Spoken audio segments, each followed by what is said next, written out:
ये संकल्प जो भी ले आप उसको पूरा करें अपनी मेहनत से, अपनी लगन से। आप जिनके साथ रहते हैं उन जैसी भाषा, लहजा और आवाज़ भी हो जाती है।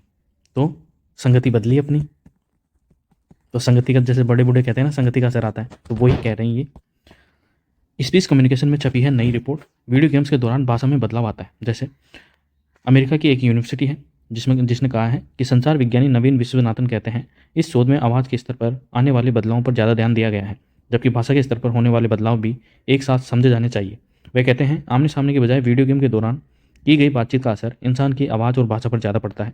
वे नए नए शब्दों और लहजे का इस्तेमाल करने लगते हैं। तो जैसे पुरानी कहावत है, जैसे कि मैंने अभी बताया, अच्छी संगति का असर अच्छा और बुरी संगति का असर बुरा होता है। शोध पत्रिका स्पीच कम्युनिकेशन में प्रकाशित नए शोध से पता चला है कि संगति आवाज़ और लहजा भी बदल सकती है। उच्चारण से लेकर भाषा की तीव्रता तक असर पड़ता है। जाने अनजाने हम बातचीत में उन शब्दों का इस्तेमाल करने लगते हैं जिनका हमारे साथी ज़्यादा प्रयोग करते हैं। अगर आप किसी वर्चुअल गेम में अक्सर पहेलियाँ पजल्स हल करते हैं तो यह भी संभव है कि आप अनजाने में ही सही उन आवाज़ों की नकल करने लग जाएंगे। तो कहीं ना कहीं अगर आपकी संगति गलत है तो संगति बदलने की ज़रूरत है। दूसरा ये है कि विज्ञान ने भी माना, यदि समूह में ध्यान योग करते हैं तो उसकी ऊर्जा का असर पूरे क्षेत्र में रहता है। ध्यान योग से सकारात्मक ऊर्जा बढ़ी, ड्रग से मौत 4% घटी। तो ध्यान योग दिन में 2 बार 20 मिनट की प्रक्रिया जरूर करें, ध्यान और योग। जैसे बाबा रामदेव करते हैं ना योग, तो वैसा तो योग और ध्यान जैसे ऋषि मुनि करते थे पुराने ज़माने में, तो वैसे ही ध्यान। अगर आप ग्रुप में करोगे, ग्रुप का मतलब होता है अपने साथ एक या एक से अधिक लोगों को साथ में लेकर अगर आप ध्यान और योग करोगे तो उसका जो असर है आपके परिवार पे, और परिवार पे, परिवार के साथ साथ कॉलोनी पे, और कॉलोनी के साथ साथ आसपास के क्षेत्र में भी पड़ता है। तो ये स्थिति देखी गई है। और योग और ध्यान से जो ड्रग्स की जो लत है युवाओं में, उसमें 4% की मौत के अंदर कमी आई है। कितने प्रतिशत? 4%। तो कहीं ना कहीं ये इंपॉर्टेंट हो जाता है आज के युवाओं के लिए, क्योंकि भागदौड़ भरी जिंदगी और स्ट्रेसफुल जो लाइफ है उसके अंदर कहीं ना कहीं कमी लाने का एक ये जरिया बन सकता है।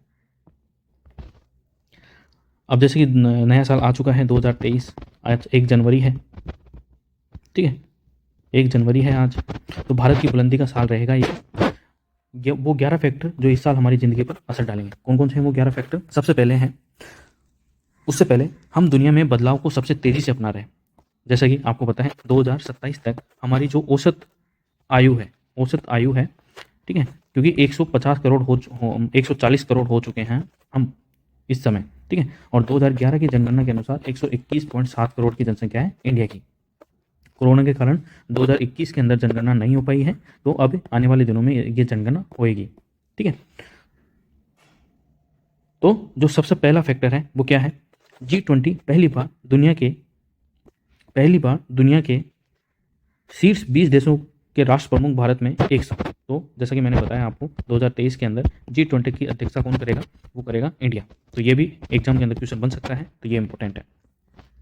ग्रीन एनर्जी, ईवी का मतलब है इलेक्ट्रिकल व्हीकल के 30 मॉडल, 25 हाईवे पर 1576 नए चार्जिंग स्टेशन बनेंगे। कहाँ पर? इंडिया के अंदर। तो ये भी इंपॉर्टेंट है। 5G स्पीड 10 गुना, मनोरंजन ही नहीं, शिक्षा, हेल्थ जैसे सेक्टर में भी क्रांति आने के पूरे चांसेस हैं 5G के कारण।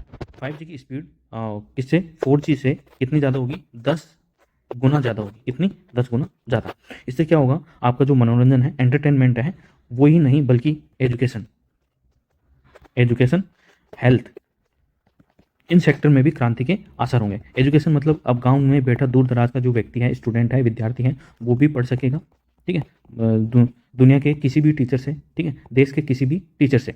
हेल्थ में दुनिया में बैठे कहीं से भी और कहीं पर भी ऑनलाइन इलाज संभव हो सकेगा, ऑपरेशन संभव हो सकेगा। तो ये भी इंपॉर्टेंट है। उससे क्या होता है कि खर्चा कम आएगा, ठीक है, और खर्चा कम आएगा तो आने जाने का जो समय है वो भी बच जाएगा। इससे जो मौतें हैं उनमें कहीं ना कहीं कमी देखने को आपको मिलेगी। चौथा है आबादी। चीन को पछाड़कर भारत बनेगा सबसे ज़्यादा आबादी वाला देश। जैसा कि आपको पता है 2027 में यह कहा गया है कि चीन को पीछे छोड़ देगा भारत, ठीक है। धर्म शक्ति, अयोध्या को वैश्विक आध्यात्मिक राजधानी बनाने की तैयारी। अयोध्या में क्या बन रहा है? तो अयोध्या में बन रहा है राम मंदिर। क्या बन रहा है? राम मंदिर। और जैसे ही आप अयोध्या में एंटर करोगे तो आपको लगेगा जैसे कि स्वर्ग में आ चुके हैं। तो ऐसा बनाया जा रहा है अयोध्या को। बॉलीवुड 30 बड़ी फिल्में आएंगी, 500 करोड़ की। आदि पुरुष सबसे महंगी। तो आदि पुरुष में आपको पता है कौन है? आदि पुरुष जो मूवी है उसके अंदर कौन है? तो उसके अंदर है प्रभास। कौन है? जो बाहुबली के हीरो थे प्रभास, ठीक है, वो आदि पुरुष के अंदर हीरो है। और 500 करोड़ की मूवी होगी। 30 बड़ी फिल्में आएगी जिसके अंदर पठान किसकी है? शाहरुख खान की, जो हालिया में विवाद में भी रही है। क्योंकि जो टॉलीवुड यानी कि जो साउथ की जो फिल्में थी, जैसे कि केजीएफ हो गई, ठीक है, कांतारा, केजीएफ, कांतारा है, और बाहुबली, ये फिल्में साउथ की फिल्मों का दिशा ही बदल दिया उसने, ठीक है। तो कहीं ना कहीं बॉलीवुड को चुनौती मिली है। तो इस वजह से बॉलीवुड कहीं ना कहीं अपनी साख को बनाए रखने पर जोर दे रहा है। सातवां क्या है? हाईवे। दिल्ली मुंबई 25 नहीं 12 घंटे में, मतलब दिल्ली से मुंबई जाने में कितनी देर लगती है? 25 घंटे। और अब कितनी देर लगेगी? 12 घंटे में आप दिल्ली से मुंबई पहुंच जाओगे। एक्सप्रेसवे का काम 25% पूरा हो चुका है और 35% अभी बाकी है। उससे क्या होगा? आपका समय बचेगा। जहां 25 घंटे लगते थे दिल्ली से मुंबई पहुंचने में, अब इस हाईवे के बनने के बाद केवल और केवल 12 घंटे लगेंगे। तो ये भी कहीं ना कहीं 2023 में इंडिया के लिए एक बड़ी उपलब्धि होगी। आठवां क्या है? ओटीटी बनाम टीवी। 12 नए ओटीटी आएंगे, मार्केट 12,000 करोड़ का होगा। ओटीटी क्या होगा? ओवर द टॉप, ठीक है, ओवर द टॉप ओटीटी का होता है, ओवर द टॉप। पहले क्या होता था? जैसे कि टाटा स्काई हो गया, ठीक है, एयरटेल हो गया, तो ये क्या होते थे, अभी भी चल रहे हैं एयरटेल, ये डिश टीवी। तो पहले डिश टीवी होते थे जिसके ऊपर डिश टीवी तो आएंगे, फिर बीच में एडवर्टाइजमेंट भी आता था, तो इससे क्या है, इरिटेशन होता है। तो आजकल क्या है, ओटीटी आप सब्सक्रिप्शन लीजिए और अपनी मनपसंद जो भी सीरियल है, मूवी है, वो सारे ऑनलाइन प्लेटफॉर्म पे आप देख सकते हैं। तो 12 नए और ओटीटी आने वाले हैं, जैसे कि नेटफ्लिक्स हो गया, इस जैसे नेटफ्लिक्स हो गया, अमेजोन हो गया, ऐसे। नौवा क्या है?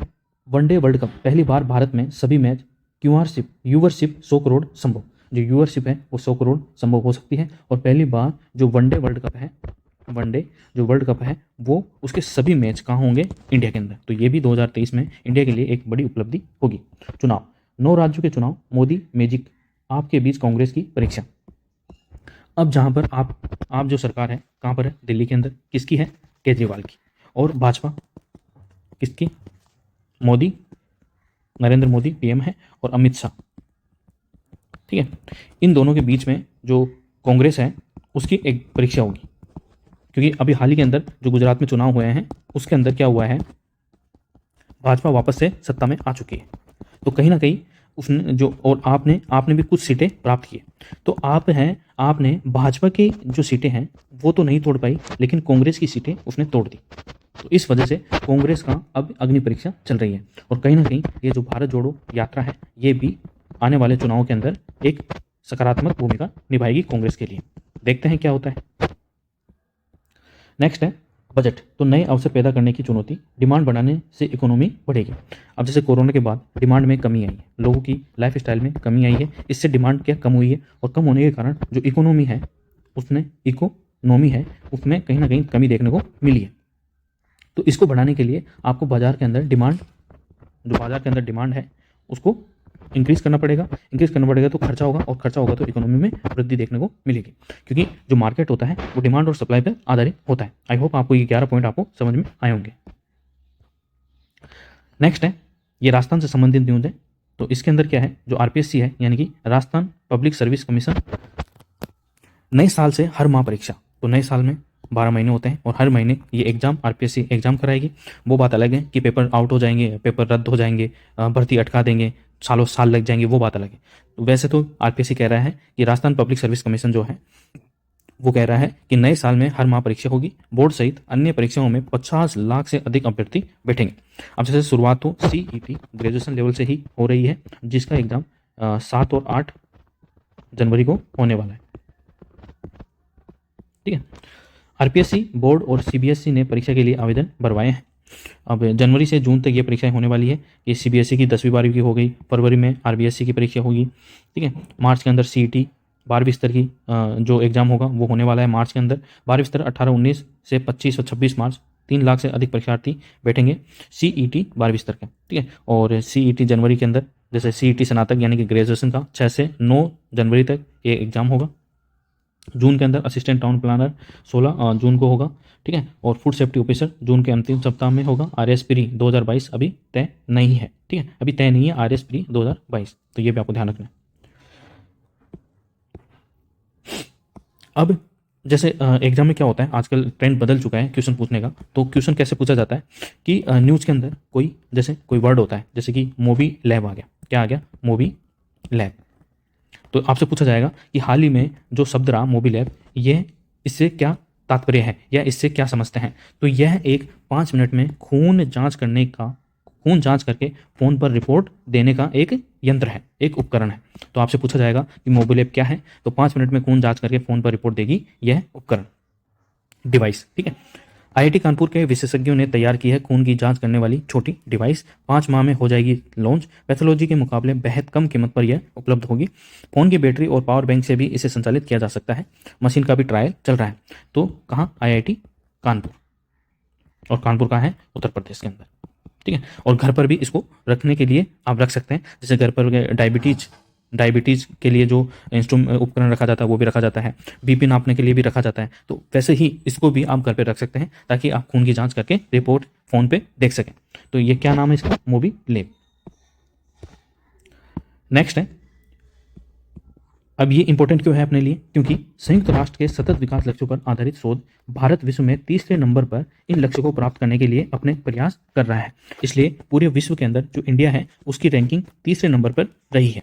और जो SDG है, यानी कि सस्टेनेबल डेवलपमेंट गोल्स, यानी कि सतत विकास लक्ष्य, टोटल कितने हैं, 17 है। कितने हैं, 17। कौन कौन से हैं आप मुझे कमेंट बॉक्स में बताइए। तो प्रधानमंत्री नरेंद्र मोदी की प्रेरणा कहे या वैश्विक संकटों के प्रति जागरूक भारतीय विज्ञानियों का चिंतन, विश्व कल्याण के लिए संयुक्त राष्ट्र द्वारा निर्धारित सतत विकास के 17 मार्गदर्शक वैश्विक लक्ष्यों, यानी कि SDG सस्टेनेबल डेवलपमेंट गोल्स के प्रति भारतीय शोधकर्ता व विज्ञानी बीते वर्ष से गंभीर हुए हैं। देश में वर्ष 2016 से 2020 के बीच सतत विकास पर केंद्रित शोधों में 17% की वृद्धि हुई है। शोध में वृद्धि की यह अमेरिका, ब्रिटेन जैसे विकसित देशों से काफ़ी अधिक है। रूस व चीन के बाद भारत तीसरे स्थान पर है। तो पहले पे कौन है, तो पहले पे है रसिया, और दूसरे पे कौन है, चाइना, और तीसरे पे कौन आ गया है, हमारा भारत देश, इंडिया। यह जानकारी BHU के कंप्यूटर विभाग के अध्यक्ष डॉक्टर विवेक कुमार सिंह, आकाश सिंह व अनुराग कनौजिया के शोध में सामने आई है। तो यह आपको ध्यान रखना है। आपको यह जानना जरूरी है कि हाल ही के अंदर फुटबॉल का वर्ल्ड कप हुआ है, ठीक है, जिसमें कौन जीता है, अर्जेंटीना जीत चुकी है। अर्जेंटीना जीत चुकी है। किसको हराकर जीती है, तो ये भी आपको ध्यान रखना है, ये फ्रांस को हराकर जीती है, ठीक है। अब आपको ये मैं क्यों दिखा रहा हूँ, क्योंकि ये है रोनाल्डो। कौन है, रोनाल्डो। इनकी कमाई कितनी है पता है आपको, एक साल में इनकी कमाई 1775 करोड़ रुपए एक साल के अंदर। जैसे आप देख रहे हैं, फुटबॉल के 5 सबसे कड़ा क्रिस्टियानो रोनाल्डो एक साल के अंदर 1775 करोड़ रुपए सालाना। अब ये देखिए, रोनाल्डो की अल नस्र क्लब, ये अल नस्र क्लब है जिसमें रोनाल्डो जिसकी तरफ से खेलते हैं। हर साल इनका 1775 करोड़ रुपए, हर महीने 148 करोड़ रुपए, हर सप्ताह 35 करोड़ रुपए, हर दिन 5 करोड़ रुपए, हर दिन 5 करोड़ रुपए, हर घंटे 21 लाख रुपए, हर मिनट 35,000 रुपए, हर सेकेंड 583 रुपए यह अर्न करते हैं, यह कमाते हैं। तो इससे आपको मोटिवेशन मिलेगी। आप भी किसी भी फील्ड में अगर आप हो, किसी भी फील्ड के अंदर आप हो, तो उसके अंदर टॉप पर पहुंचने की कोशिश करें, और प्रयास कभी विफल नहीं होता है। आप कहीं ना कहीं तो पहुंच ही जाओगे, और जहां भी पहुंचोगे आप उन सभी से अच्छा कर रहे होंगे जो सिर्फ सोचते हैं और करने का प्रयास नहीं करते हैं। आई होप आपको समझ में आया होगा। अब ये देखिए, थोड़ा इसके अंदर आपको अजीब लग सकता है, लेकिन ये आज की न्यूज़पेपर में ये कटिंग आई है, आपको लग सकता है थोड़ा अजीब, लेकिन ये सच आया है। लड़कियों से 5 गुना ज़्यादा लड़कों का हो रहा है अपहरण।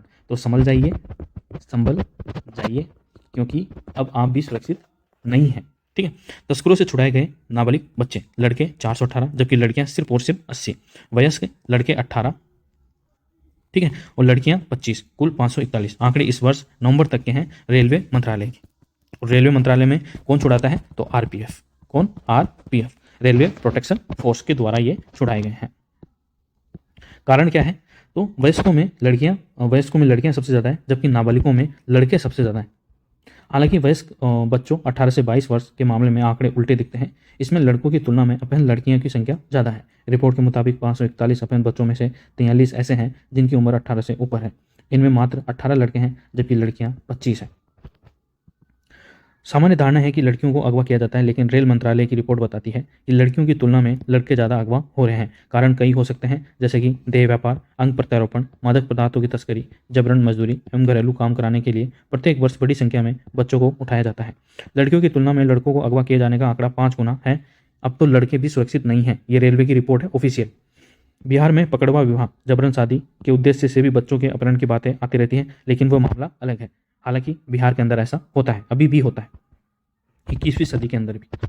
रेलवे की संपत्ति और यात्रियों की सुरक्षा की जिम्मेदारी रेलवे सुरक्षा बल यानी कि आरपीएफ की है। महिला एवं बाल विकास मंत्रालय के सहयोग से रेलवे ने यात्रा के दौरान संकट में फंसे बच्चों की बेहतर देखभाल और सुरक्षा के लिए 7 वर्ष पहले मानक संचालन प्रक्रिया जारी की थी। तो ये आप पूरी रिपोर्ट पढ़ सकते हैं। आई होप आपको आने वाले एग्जाम के अंदर ये देखने को मिलेगा क्वेश्चन इसके ऊपर।